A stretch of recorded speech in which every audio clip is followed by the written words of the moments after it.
Have you ever looked at a totally toxic boss, a completely corrupt executive, or just a disastrous politician and asked yourself, wait, how on earth did they get into power? Right? We have all seen it. People who seem, well, entirely unsuited for leadership somehow manage to climb to the very top. And all the while, the competent, really decent people around them just sit back and watch in total silence. Well, today, in this explainer, we're going to unravel the hidden mechanics of power to figure out exactly how this happens. History isn't full of great leaders. It's full of ordinary people who allowed bad leaders to take control. Pretty jarring thought, isn't it? I mean, we love to believe that leadership is this strict meritocracy, that the absolute best and brightest naturally rise to the top. But the stark reality? Leadership is actually often entirely divorced from morality, or even competence. And to understand why, we've got to completely change how we view the structures of power. Which brings us to Section 1, the leadership myth. It is time to dismantle those cozy illusions we've all been taught about how talent and leadership actually work in the real world. Let's pull back the curtain using something called selectorate theory. This is detailed brilliantly in the book The Dictator's Handbook. Basically, every organization out there, whether we're talking about a whole nation, a massive corporation, or even just your local PTA committee, is divided into 3 distinct groups. First up, you have the nominal selectorate, or the interchangeables. This is literally everybody who technically has a say. Think everyday voters or lower-level employees. Second, we have the real selectorate, or the influentials. These are the party bosses, the board members, or those middle managers who actually get to choose the candidates. And finally, the smallest but absolutely most critical group, the winning coalition, the essentials. These are the key backers whose absolute support a leader absolutely needs to survive in office. So, the grand illusion is that leaders rule alone, right? They sit at the top of this pyramid, guiding everyone through sheer talent and charisma. But the reality? No leader has absolute authority. None. Leaders survive solely by managing the incentives of their winning coalition. If a leader doesn't keep those essential backers happy, boom, they're replaced. It seriously doesn't matter how smart, visionary, or kind a leader is. If they can't manage this underlying math, they just won't survive. Incentives matter far, far more than actual competence. All right, so moving on to Section 2, why bad leaders rise. How do toxic individuals actually exploit these structural rules to grab and hold on to power? Ruthless leaders actually play a very specific zero-sum game. Rule number 1, keep your winning coalition as small as possible. Fewer essentials mean a lot more control and more resources concentrated directly in the leader's hands. Rule 2, keep your nominal selectorate, those interchangeables we talked about, as large as possible. Why? Well, because it puts the essentials on notice. It tells them, hey, if you aren't completely loyal, there are 1,000 people right behind you waiting to take your place. Which brings us to Rule 3, prioritize loyalty over competence.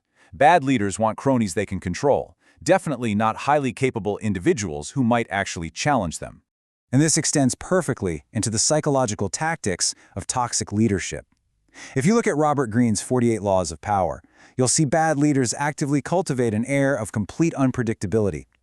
Law 17 explicitly states, keep others in suspended terror. By behaving inconsistently, toxic leaders keep their coalition completely off balance. You know the saying, familiarity breeds contempt? Well, fear? Fear keeps subordinates exhausted, constantly second-guessing themselves, and entirely dependent on whatever the leader's whims happen to be that day. Fear actually becomes a highly effective, if totally unethical, management tool. Ultimately, it just comes down to brutal mathematical efficiency. Providing private goods to a few people costs way less than providing public goods for the many. Think about it. If you're a bad leader with a super small winning coalition, it is significantly cheaper to just buy their loyalty with lavish private rewards. We're talking massive bonuses, exclusive perks, or flat-out corrupt kickbacks than it is to actually implement good policies that help the entire organization. Ruling is about staying in power, not about good governance, and that is exactly why highly corrupt structures can remain incredibly stable for years and years.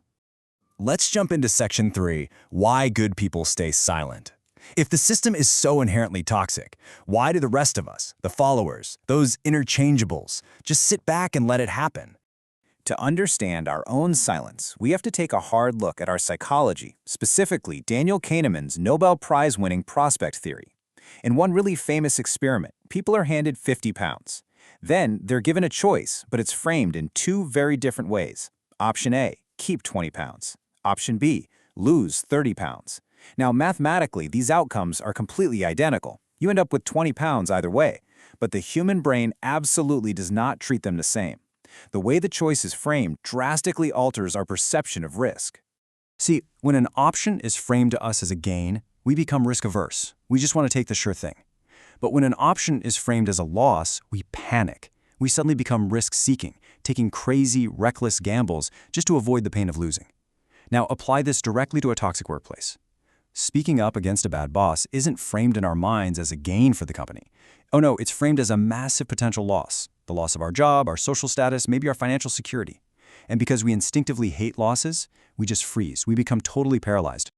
As Daniel Kahneman beautifully puts it, for most people, the fear of losing $100 is more intense than the hope of gaining $150. Losses loom larger than gains. This psychological phenomenon, loss aversion, is actually the hidden engine behind the bystander effect. We see a bad leader doing terrible things, but our fear of social rejection or professional retaliation is just so intense that we silently conform to the toxic environment.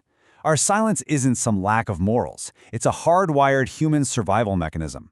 Which leads us to Section 4, Lessons for Everyday Life. Now that we've exposed these hidden power dynamics and these tricky psychological traps, how do we actually apply this stuff to our own careers and organizations? Let's look at the grand scale of this, mapped out by economists Darren Acemoglu and James A. Robinson in their book, Why Nations Fail. They divide systems into two basic types. First, you have extractive institutions. These concentrate power in a really narrow elite, literally extracting wealth from the masses. This naturally creates a vicious circle of constant infighting and stagnation. But on the flip side, you have inclusive institutions. These distribute power broadly, creating equitable resources and a virtuous circle of genuine innovation. By simply recognizing whether your specific workplace or organization is extractive or inclusive, you can make much more clear-eyed choices about whether to stay, fight, or just leave. So how do we, on an individual level, actually overcome that fear of speaking up? Well, Kahneman offers a really practical tool for this. It's called broad framing. Instead of looking at speaking up as this single, terrifying, isolated risk where you might lose your job tomorrow, try treating your decisions as a comprehensive portfolio over the span of your entire career. When you step back and look at the big picture like that, the emotional sting of a short-term loss is really blunted. You start to realize that staying in a toxic environment is actually a way bigger risk to your long-term portfolio than taking a calculated stand against the bad system. And finally, Section 5, Becoming a Better Leader. Let's talk about the resolution here. How do we break this cycle of complicit silence and actually build systems that thrive? We essentially have to actively reverse the dictator's playbook. The structural steps are pretty clear. Step 1. Expand your winning coalition. Bring way more voices into the decision-making process so power isn't just hoarded by a select few.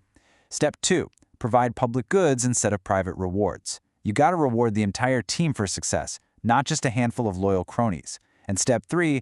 Transition deliberately from an extractive fear-based system over to an inclusive one. Honestly, this is the only way to limit arbitrary power and foster long-term sustainable growth.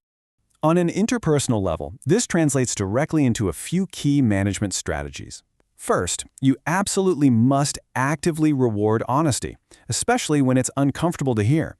You have to encourage disagreement to defeat that toxic bystander effect and groupthink.